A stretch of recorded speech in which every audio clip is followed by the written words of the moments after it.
Welcome to the Human Design Profiles, an Entrepreneurship Podcast. I'm your host, Chantel, a 1-3 manifesting generator, small business strategist, and author of the Aligned Action series of books for solo entrepreneurs. Thanks for joining us today on the show. It's all an active learning experiment on how we experience entrepreneurship as individuals through our human design. Each episode profiles a human design enthusiast / business owner who's here to share about how their personal profile lines have influenced them on their business journey, how they set intentions, and how they make decisions on a daily basis as business owners. Today, I'm connecting with Michelle, who helps women achieve body confidence by bridging the knowing and doing gap with NLP and hypnosis practices so they embody holistic health. Her secret sauce is that she uses love as a superpower to fuel change so that health feels simple and you feel good about feeling great. Have a listen while today's guest, Michelle, a 5-1, shares her story while you read between the lines. Michelle, tell me the story of you encountering human design for the first time. What was that like? I've heard a little bit about it, but it wasn't until I got into a network marketing group that my upline was discovering it, and she's a manifestor. So she was like, wow, I'm really understood and really working against this like guilt of not being able to perform in the same way as manifesting generators and generators, which is like a huge part of the population.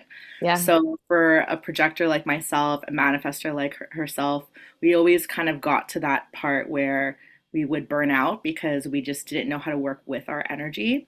So she dove into it, gave me a pretty in-depth reading of my chart that I'm not too certain with everything, but I think the most important is the profile line numbers in conjunction with also understanding your actual human design. Yeah, your type. Yeah. Yes, my type. And when I really understood that, I would notice the subtle energies of when I was not in alignment and when I was, and how when I tapped into that energy, didn't make myself wrong for needing more rest, needing more play, and really encouraging myself as a 5-1, that curiosity to learn, and how I just had this eagerness to share information, but how I would share that information that would become magnetic and that would draw people into me. And I kind of like to think of it as working downstream, so we can work smart and not necessarily hard. And we'll always have to kind of work hard to some extent. And then taking that information and applying it even in my personal relationships as well. And not to make excuses for anybody, but just kind of understanding their energy types and encouraging them when even they came to me for advice. Like I have a friend that's the same profile line number as you. And I was like, oh, she's a 3. I can't tell her not to do something.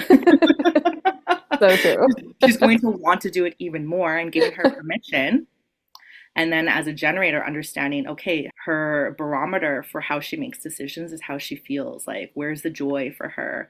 And that she kind of has to touch the stove to realize, okay, it's hot there. I don't want to go there. And using that barometer of, does this feel good? And just stopping when it doesn't feel good. So I think it's a great way for us to learn how to set realistic expectations in relationships, how to partner with other people in business, like as a projector, like with a mani-gen or a generator. That's just like so incredibly powerful. 2 projectors, me and my best friend are both projectors, and it's like we both love so much rest that sometimes things don't get as done, but we have all these really beautiful ideas. So it's this code that we've cracked, that we get to use the energy and astrologically what's happening in the cosmos, and how to use that as, okay, is this intuitively where I need to rest more? Do I need support? And I've always had it in my head that I need to like work really, really hard, and I can't have fun until like I accomplish my goal. And knowing as a projector, the more I rest, the more I play, the more I'm in my innate state of being and setting myself for success in that way. I love everything you just said. I completely agree with you about how knowing other people's human design is almost as knowing your own human design. One of my goals with the show is that people come and listen to the episodes about themselves. Like you would listen to all the other 5-1 episodes, but also, like you said, you can use them to gain insight into other people that you're working with, whether that's your clients or your friends or your family, whatever. Because you're right, everything does turn the corner a little bit when you remember that you have your own way with your energy and your alignment, and everybody else has their own way with their Mhm. energy and their alignment. That's so true. You said early on that when you learned that you were a projector and you learned that you were a 5/1, that those felt like the most important pieces of Mhm. learning your design. So even if you don't remember any other aspect of Mhm. your chart, that those pieces were really important and impactful for you. So let's dive into being a projector a little bit before we chat about profile. Tell me what it was like to start experimenting with adding more rest and more play. There's a lot of resistance at first Mm, because we're so programmed into thinking that the more energy and the more work we put into something that we're going to yield results. And as a 5/1, yes, mhm, but I recently came to the understanding that rest and play is another form of faith and surrender. So it's really on a huge unconscious level. Do we trust? And then with the 5/1, it's setting up those systems for yourself. But just coming back to the projector, it's really unlearning just years of generational ways of being. Like my parents are first generation Canadians. My dad left during the Vietnam War with no money in his pocket, worked like two jobs, ESL, sent money back home. He's like helped everybody in his family. My mom too, like hard workers just all throughout my lineage. And part of that healing is also being able to rest on their behalf of knowing that we don't have to survive in that way anymore. And they set me up so that I can rest. So releasing that guilt and knowing that rest isn't useful if you're guilting yourself about it the entire time.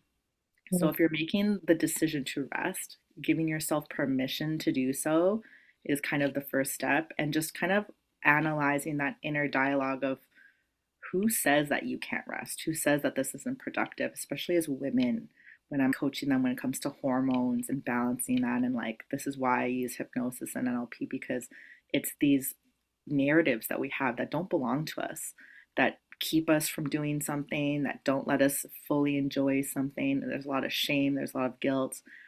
And it takes a while for you to get into that practice. My other projector friend said, one of my most proudest accomplishments as an adult is being able to rest without guilt. And I was like, that is such an underrated thing as a woman, to really yes. know that we are, number one, not like men. And that doesn't make us weak, it just makes us different. And coming back to even the different designs, it's like I am different. And when I try to keep up with my generator friends, it just works out. Yeah. And then my body forces me to rest. So also knowing that, okay, if I don't pick a day to rest, my body will pick it for me. And then I'm in trouble. So we get to lean into that sense of how much do I really trust? For me, it's God. For others, it might be the universe or whatever it else is their inclination there. Like, how much do I really trust myself and what's meant for me if I don't give myself permission to slow down? And it's in that slowing down, similar to doing yoga, how it's a little challenging there. It's because it's that slow time under tension. It's at the resistance against the way that we've been doing things that's really the hard part. Mhm, So it's just inviting ourselves to do something different, to be curious for how can we explore a new part of ourselves with lots of love, without any judgment.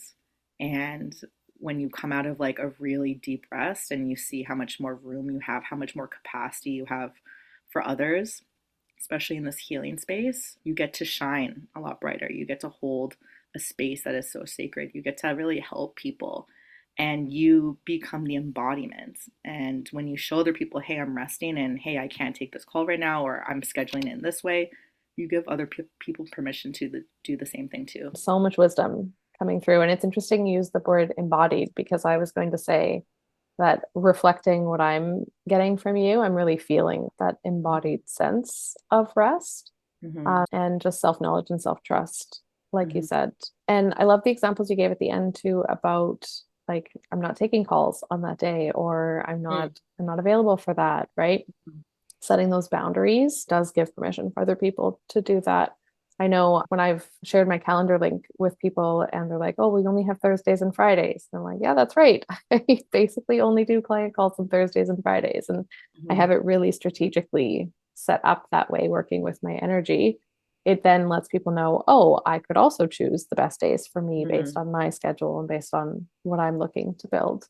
So, what are some ways, other than in scheduling, that you've incorporated rest into how you run your business? I find that honoring natural ebb and flows, and I think that my 5-1 sometimes gets really challenged with this because it wants something very, very strategic sometimes. It's like I Hmm. want from this time, I'm working this time, but sometimes inspiration just strikes in a different way, and I have to kind of flow with that.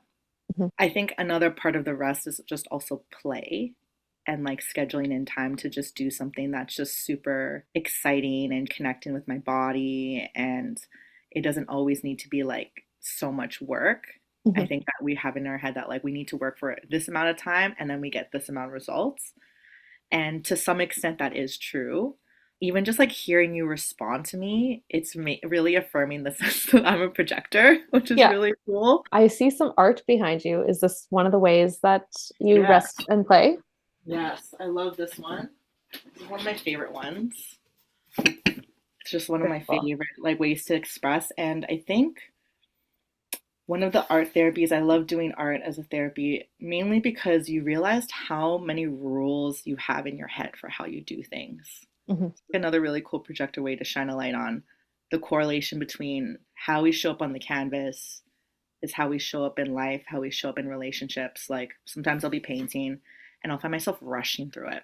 Hmm. I'm like, there's For no, what? I don't even have to finish this right now. I can take Yeah, 5 years if I wanted to. Or right. these rules of like, I have to paint all the flowers first. Hmm. And like, who told you that? Hmm.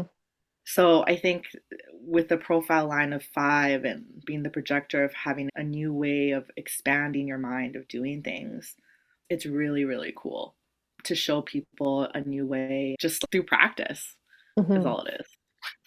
It's a really interesting point about noticing the rules and the shoulds that we place on Hmm. ourselves.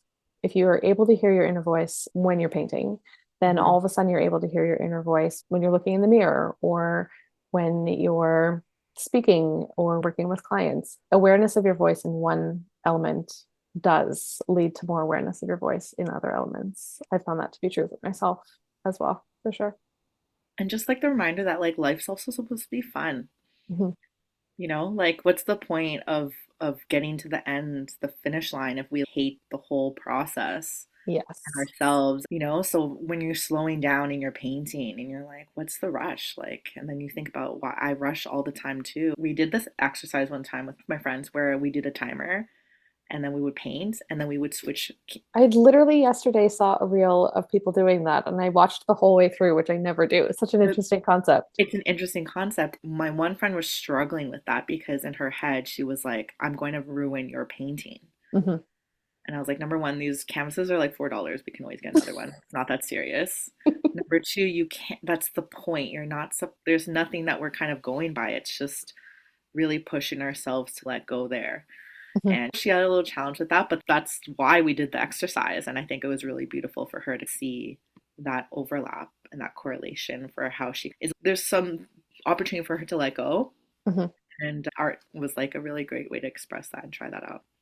Is art one of the ways that you work with clients as well? Does that fall into one of your modalities? Actually, no. I've been trying to figure out. I think I'm going to be collaborating with somebody to do that. I was trying to kind of figure out a secret sauce, but I did create something called the Hypno Yin Yoga method, which I absolutely love.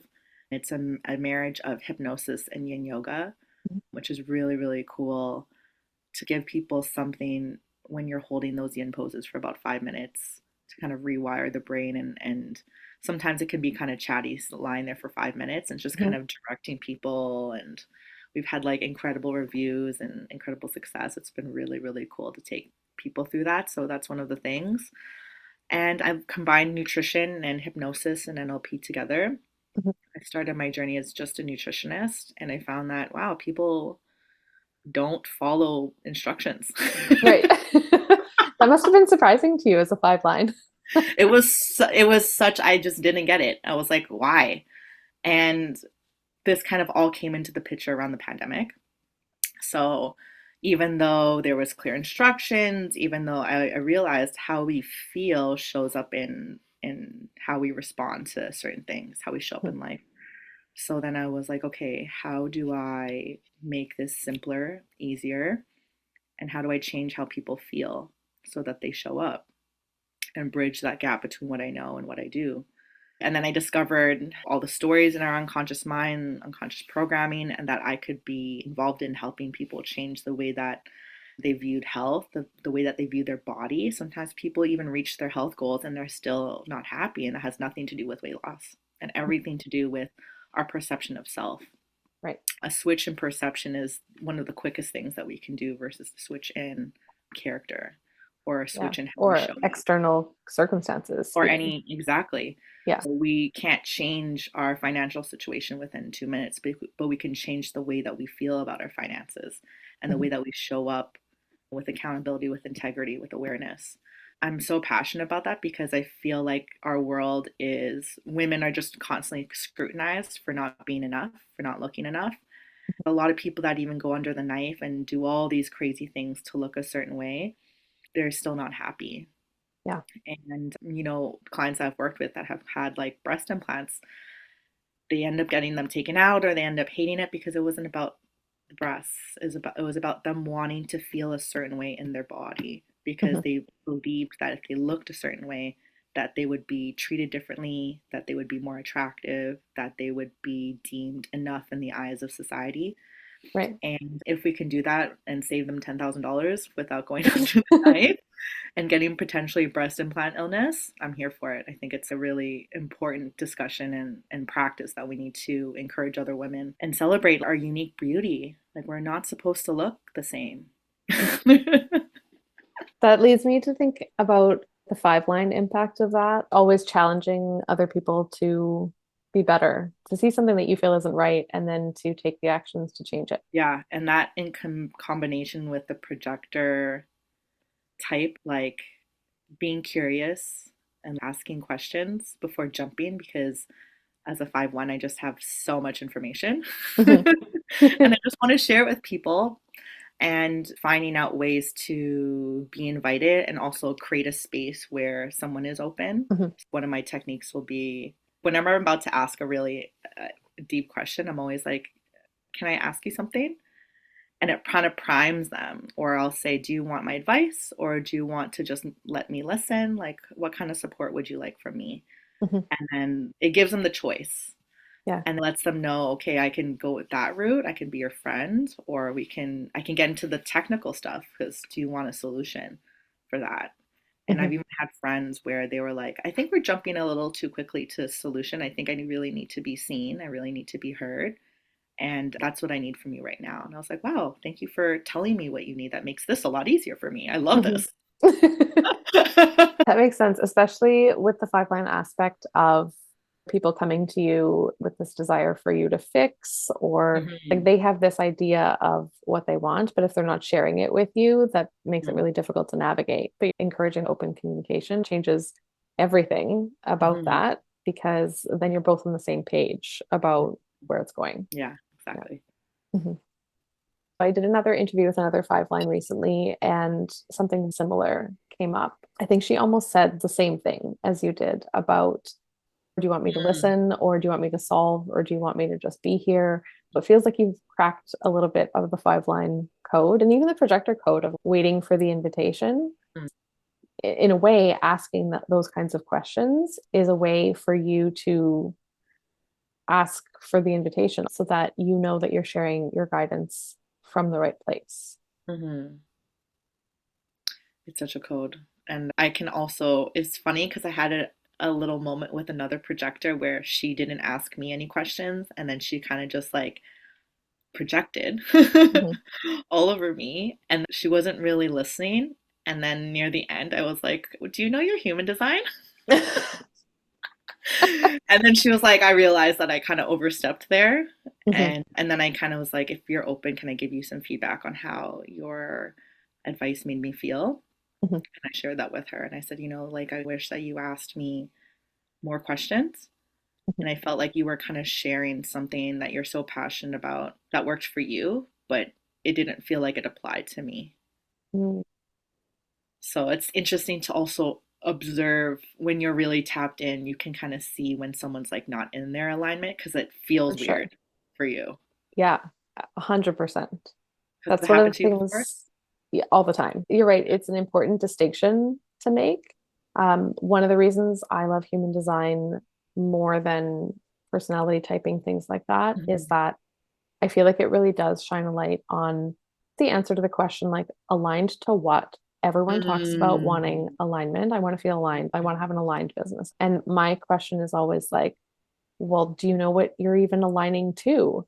Ooh, And that's so good.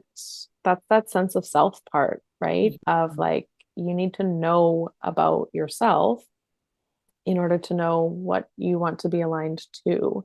I think we need to spend a little more time on that. And I think human Mhm. design is one way to learn those things about yourself. It can help you piece together that narrative of, Mhm. okay, when I say I want to feel aligned, I know that I feel aligned when blank, like when this Yes. is how my energy feels, or this is how my body responds, or like this is how I react. To like flip on that, when you're not in alignment, so for projectors, it's bitterness. And I notice that when I'm watching somebody that quote unquote maybe like less qualified than me, let's just say that, and Mhm. I'm seeing them put themselves out there and I'm like bitter about it, a little bitter, like, oh, she's not even doing that right, or blah, blah, blah. Like the critique in the Yeah. head, right? In my head.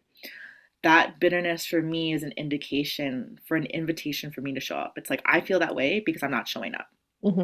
Hmm. I'm upset that this person is more successful than me in this area because they've applied themselves and I haven't put this out there for the world to see me. Hmm. And that's really just me not doing the work to be the magnet, to be the embodiment, to show up. Like my intelligence is a secret. And I can't be upset at Right. somebody that is doing the work to put themselves out there to receive the fruits of their labor. It's like when I feel that, I'm like, ooh, Michelle, you gotta show up. Hmm. So that's the indication for me. So I just like kind of flip that, and that's the self, the mirror there. I'm like, ooh, this is a big mirror for me. Right. I'm bitter because I'm jealous, and that jealousy is because I want what she has, and I want what she has because I know that I could do that too. Then it's just giving yourself permission to go ahead and do that. A Yes. reminder to yourself of, well, what have I been waiting for? This is me realizing that that could be me. And it opens up that possibility, Hmm. right? Yeah. So speaking of putting ourselves out there and knowing all the things, that's a one line trait. And I have a one line too. I totally understand that excitement and desire to learn all the things, but then also that feeling of like, I need to wait until I am an absolute expert on this topic Hmm. before starting to share. So when you said my intelligence is a secret, Hmm. which was a really cool line, that's a one line tendency, I think. I just need to learn more Yes. before I feel confident Hmm. sharing what I've learned. Hmm. Do you resonate with that? Yeah, before I even get into mine, I just want to talk about even your chart. I think that your chart is really cool and I resonate because I have a friend that has a similar chart and I observe our behaviors. And I find that because of the three and the one together, it's like I need to like completely go through it all and learn and then I share, is what I've Mhm, noticed with her. I don't know if you're the mhm. same way. Yeah, I feel the Yeah. same. Yeah. Like she won't share when she's like, hey, I'm starting this new thing. It's like I started this new thing and I finished it. And this is like the result.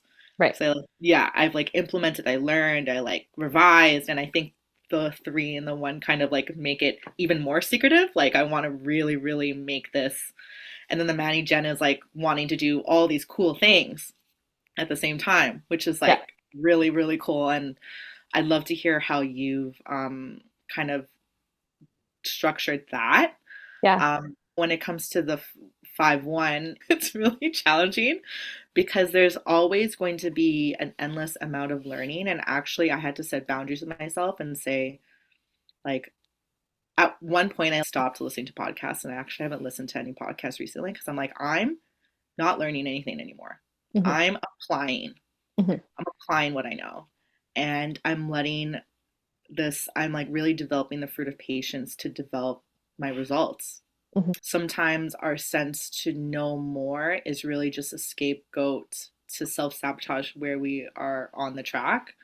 It's like Yes. you don't need anything more. You literally just need to be patient. And I tell my clients that sometimes I'm like, you're literally doing everything.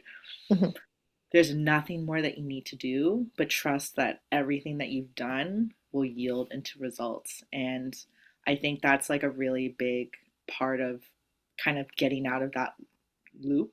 of being a 5/1. I'm so eager to share even in the beginning too. I'm just like, I'm that person that's like, oh, there's this workshop, there's this. I'm like sending it to all my friends all the time. Yeah. And I think that my newest thing as well is to kind of come back to that embodiment piece and be like, let my results be what speaks. And that I Mm. don't need to always, I think that as a projector, it's challenging because, and then in astrology, I'm a Mhm. Pisces sun. So I'm just like seeing things that people just don't see. It's Mhm. like, oh, I had a dream about this. Or like, God already told me. And people are just like, what? That's not enough for me. And it's like, that's enough for me. Yeah. So people can't really see the vision, and that's okay. So just being patient with other people that will come along the journey later Mhm. once they kind of see you embody that. But I'd love to hear from you. Yeah. Well, the five just really wants to help and fix, and the projector wants to guide. And so that's Yeah. doubled in you, Yeah. right? So it makes sense. And learning is just so exciting for us. We naturally want to share Hmm. that feeling that we get from learning because it's such a rush, right? It's like such a great dopamine hit to Hmm. be learning something new. And we think that resource will help somebody else. For me, as a 1/3, I do need to be experiencing and learning. It's not always Hmm. simultaneous that I want to be sharing instantly as I go. I have been working on doing that more. My tendency is to try, complete, share. Like Yes. these are the results. This is what happened. But people perceive it as being more authentic when it's Hmm. happening in real time. And I do know that. Hmm. And I do remind myself of that a lot. What I have to let go of is if I share in real time and then I stop doing the thing or I quit, that's still okay. Yes. And so I think why the 1/3 wants to wait is because we know that odds are we're going to stop before that thing is completed, or it's going to run its course and then we'll never do it again. We'll reach that point of failure because failure is so important in the Hmm. 1/3 experience. Hmm. And we don't want other people to judge us that Mm. that thing has failed. So the authenticity piece comes in that if you're sharing it in real time and then you stop or fail or whatever, then you were still putting it out there, Hmm. whereas if you wait until the end, then you have the option of do I share that whole experiment or do I not? So Mm. if you're sharing in the moment, I think that's why that really ratchets up the authenticity feeling because it removes the option of keeping it hidden if Hmm. it didn't work out, Hmm. right? Um, so that's But what I that think feels it's so like. relatable though. It's true. I know for me, I've had thoughts around like, well, what will people think Hmm. if they see me as someone who mentors business owners, if they see me trying this thing in business that it doesn't work for me, right? But then if I think back to like some of my most successful content has been things like I posted something recently about quitting cycles and people really enjoyed that. I've talked about my failed freebies that didn't get any Hmm. downloads, things like that. And in a sense, that is relatable in its own way because I mean, everyone's had a couple things fail in their Hmm. businesses, right? But also, it's relatable because you see me having failed, but also still showing up. Yeah. And that's the part of it that's relatable, right? The like pick yourself back up and try again, which is, I believe, an essential skill in For sure. entrepreneurship that you're practicing. Oh my gosh, once you don't fear rejection anymore or perception of others, Mhm. it doesn't even matter. Like, I think people really appreciate that. And especially like my Manny Gen friends, it's just always letting them know that you're meant to try everything. And through the trying, you figure out what you like and what you don't. And you're just kind of following the excitement and the joy, which is so incredibly like intoxicating in the best way. It's just like, wow, you're just lit up and you're following what excites you. Mhm. And that changes too. I've seen it happen in real time in one conversation. It's just, Yeah. and I was like, okay. Like watching a tennis match. Yeah. I'm like, whoa. And I'm like, she's a Manny Jenny. So, as someone who doesn't have that many gen energy with the projector energy that you have and the 5/1, do you find alignment between your type and your profile, or do you feel like that's ever in contradiction? For the most part, it feels like a contradiction. I feel like when you crack the code, and what I'm still working through is creating a system that allows me to be a projector. So that's like a Mm. long-term goal with Okay. building out my business and the things that I want to do where I can have more ease and more play. So I'm in the foundational elements of building that out. Mhm. It feels like a contradiction in the sense that mentally, I'm always like, how can I make things easier for people all the time? I'm just observing behavior all the time and I'm seeing where, like, for example, I was like, wow, people are just so eager to spend money on things that make them feel good, like partying, concerts. Like, concert tickets are crazy expensive, but Mhm. people are paying for them. Like, grapes aren't $15 out here, Mhm. you know? And I'm always like, how can I make people feel this excited about their health? Mhm. Like, how can I do that? And that's something that I'm just always thinking about all the time. Mhm. Part of it is just naturally just the human condition, and I think that that kind of lets me rest. But I'm just kind of like, okay, how do I like make this so simple and so easy? Another part is understanding that people need to meet me here of like wanting that. It kind of makes me sometimes a little self-critical where I'm always like, oh, I can be better at communicating. Right. There's a large part of the population that has no idea that they're even bloated or that they're physically in distress. Like, these things that they experience are just not normal at all. Mhm. So it's like, okay, am I doing my due diligence of communicating that on top of having the understanding that people that see my value will see it, but on a basic level of impact, it's like, how can I impact the most amount of people to get the easiest amount of results while also making room for play and rest? Mhm. In the same 24 hours a day as everyone Which is else. like just so crazy. And sometimes that paralyzes me because I'm very cerebral. When I had my chart reading done by my manifestor friend, it really gave me a lot of ease because she was like, this explains why you overthink. Because, first of all, a lot of channels in your head. Mhm. That was one of them. And number two, because you're a 5-1, you're always just looking for ways to help people through interacting with people. So I think that there's a level of understanding and patience and pace, which is like a huge thing.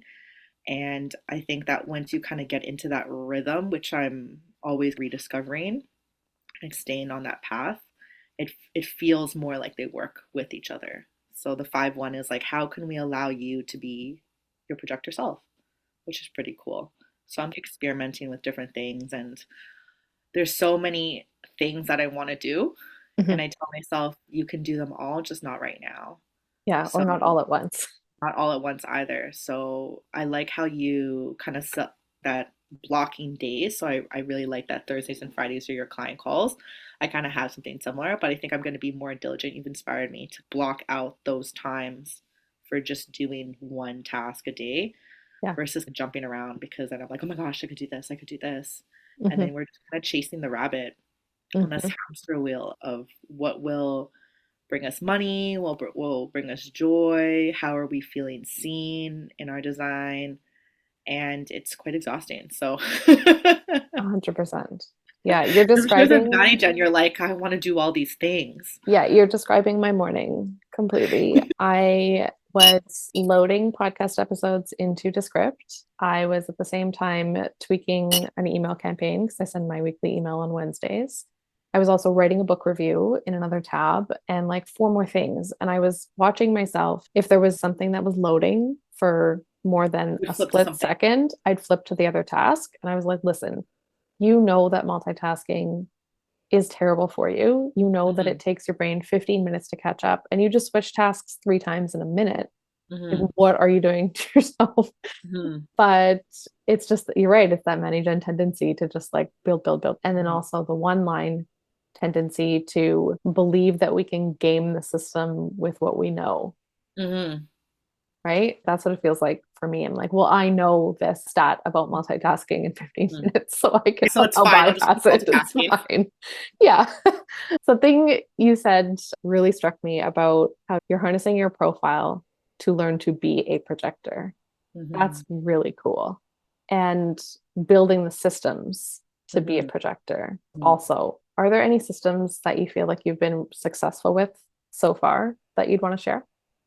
Something that I've been like toggling back and forth is just putting in the work for subscription models, having like a detached way of, especially as a projector, one-on-one coaching could be quite taxing. Right now, I have a couple of really, really amazing dream clients, like they're great. And Mhm. choosing from a place of alignment, like aligned to what you said there is like, because NLP, nutrition, and hypnosis can be very broad, it took me a while to really nail in my niche of who I want to work with. Mhm. And then when you choose people that aren't for you, it drains you because then we're not for each other or they're not Yep. ready. And then your sense of self-worth is based off of their performance. Mhm. And in the coaching world, there's going to be people that just don't graduate with honors. That Mhm. doesn't make you a bad coach. Yeah. It's the same thing that, when somebody goes to school, there's going to be some people that get A's, some people that get C's. Doesn't mean that the teacher's bad.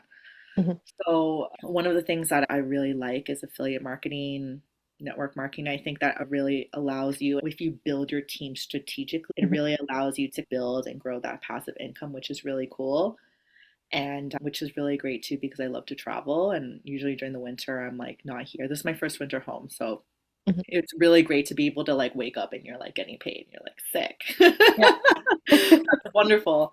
And I think just kind of moving away from what you used to do, I Mhm. think is the most important thing. It's like, how can I broaden my impact with like the least amount of work Mhm. is like the thing that I'm kind of working on, like creating talks. I'm like working on a podcast too. So it's like, how can I reach the most amount of people, which Mhm. will allow me to preserve my energy?